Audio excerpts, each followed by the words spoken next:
It seems like every year January rolls around and we're all like, okay, this is the year I'm going to cut back. I'm not going to buy as many bottles.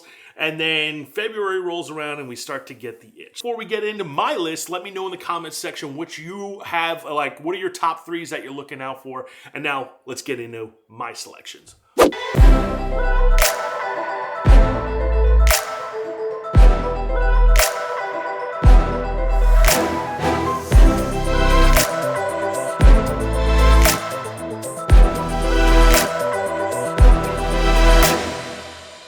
So here are my top 3 bourbon releases for the year 2025 that I can't wait to get my hands on. I think this list will be a little bit of a shock because I think a lot of people are probably thinking, oh, he's going to talk about Pappy and BTAC and all those different things.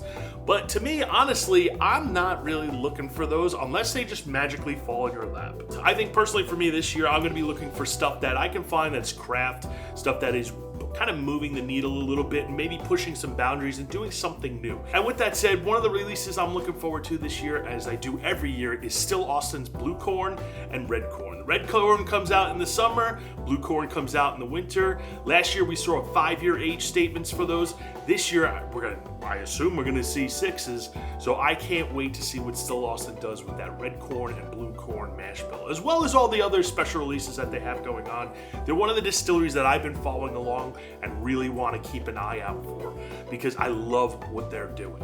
Number 2 on my list, this is going to be a shelfer apparently. We're talking about the Old Fitzgerald 7-year bottled and bond. This is meant to be a massive release. This is meant to be sitting on the shelves where anybody can go in and you can get a 7-year wheated mash bill from Heaven Hill. The Old Fitzgerald, you know the decanters, you've seen them. They're so hard to find, all that stuff, but this is going to be 7-year wheated whiskey coming out of Heaven Hill, sitting on the shelf for around $50, and it's supposed to be there all the time. If you look at the 7-year Heaven Hill bottle and bond, this is going to go side by side with that release. So I am really looking forward to this one in the coming year. Spring, I think, is when they said it's going to be coming around. We'll find out, and just keep an eye out for that one.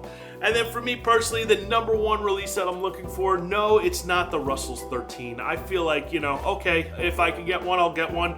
Same thing, I love my Wild Turkey, as you guys know. But the number 1 thing that I'm looking for so far in the year 2025 is going to be the Jack Daniel's 14. Yes, they have announced it. It is going to be batch proof. So we're going to be coming up with a Jack Daniel's batch proof. So the proof point's probably going to vary. I believe the ones that we saw leak early on are 126 proof, which is just going to be absolutely delicious. Because if you know Jack Daniel's, their higher end offerings, the single barrels, the single barrel proofs, the barrel proof ryes, the Coy Hills that they released, these are special whiskeys. This isn't the old grandpa's number 7 that you're used to, sipping in college. This is advanced, really mature, delicious, high proof, incredibly flavorful, drinkable whiskey that it's on the top of my list. That's the one I'm looking forward to. I've already kind of set my pedestal, and I think that is going to be the release of the year. That's one I'm highly looking forward to. So I think this year's going to offer us some opportunities to get some bottles that, are going to be regularly available. I think we're going to start to see bigger distilleries starting to push more stuff out to the market.